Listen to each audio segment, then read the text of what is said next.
This next exercise is not difficult. It's simply there to illustrate how you can generate random number, and on the fly just try to actually keep practicing with those logical operators. So I started this exercise by making a copy of the previous file and removing everything I didn't need actually. So we have here the boilerplate code. Let's have a look at what is required of us to do. Write a program that generates two integers under 100, should be actually return two positive integers under 100, and prompts the user to enter the addition of these two integers. So we're going to try to make the user guess the output of adding two random numbers, check that his or her result is okay, and display a little message that is going to either reward them, tell them this is correct, this is the right answer, or it is not. So several things to do here. First, generate two random operands. So I'm still trying to identify the steps. Then read a result for their addition from the user. And then the last thing we can do is display whether result is correct. Well, that's a fairly linear problem, okay? So now the only thing that is a little weird is that we don't know yet how to generate proper random number with Java. There is a class named random, uppercase R, that's going to help us very soon when we start learning it. Right now we are going to use a trick that is described in the textbook. To generate a random number, we are going to take the current time expressed in milliseconds, and we are going to do modulo something, for example modulo 100. So let me go ahead and declare x, my first operand, okay, and I'm going to say that x is going to be initialized with, well, system.current time millisecond, and then I'm going to do modulo 100. This here, to avoid any compilation error or warning, I'm going to convert into integer. Okay, so I have my x, I have my first operand. Now let's move on to the second one. Let's call it y, and I'm going to do the same thing. Now the problem is, if I do exactly the same thing, what's going to happen is that I'm going to execute those two instructions really close to one another, maybe within the same milliseconds, and then this is going to mean that my two numbers always or almost always have the same value. So to avoid this, I'm going to take the current time in milliseconds, multiply by 7, then do my operation of modulus 100.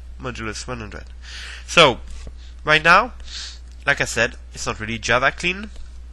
There's a better way to do it in Java, but this is what we learned so far, so we are going to use it, and then later on in upcoming chapters we'll learn to deal with proper random numbers. Now, what about reading a result for the addition from the user?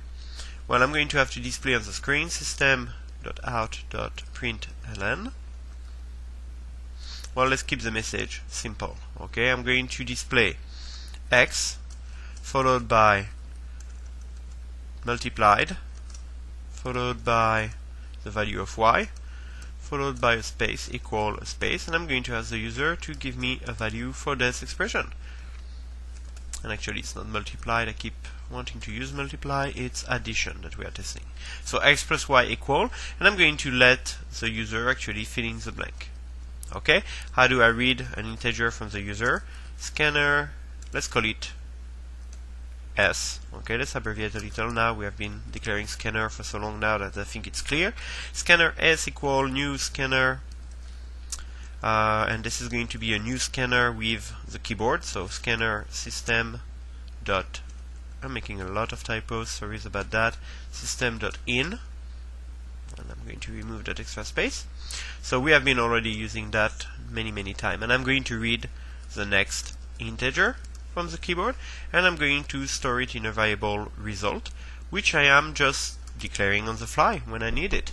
So int result declares a variable result, s.nextInt reads the next integer from the user. Now I have to display whether this answer was correct or not. So here's how I'm going to do it. I'm going to do a system.out.println again, okay, and I'm going to use the same type of code I used here. Okay, I'm going to refresh the memory of my user, and I'm going to say, you just told me that x plus y is equal, and now I can add here the result. And I can say after that, is, and I'm going to follow it by true or false. How do I test this? Well, I'm going to test with x plus y equal result. And I'm closing my parentheses. So this is a Boolean expression, which is going to allow me to display true or false in this output statement. I'll save my code. Let's have a look and try to compile it. Java C, exercise 3, and this is going to be 3.4.java. No syntax error. Let's test our code now. Exercise 3.4. 85 plus 95 is equal to 3. Okay, this is obviously false, so the program works to detect false input. Now let's try another one. 11 plus 77 is equal to 88. Enter. 11 plus 77 equal 88 is true. So this program here, and I'm going to put it back for you to see, this program here is actually correct.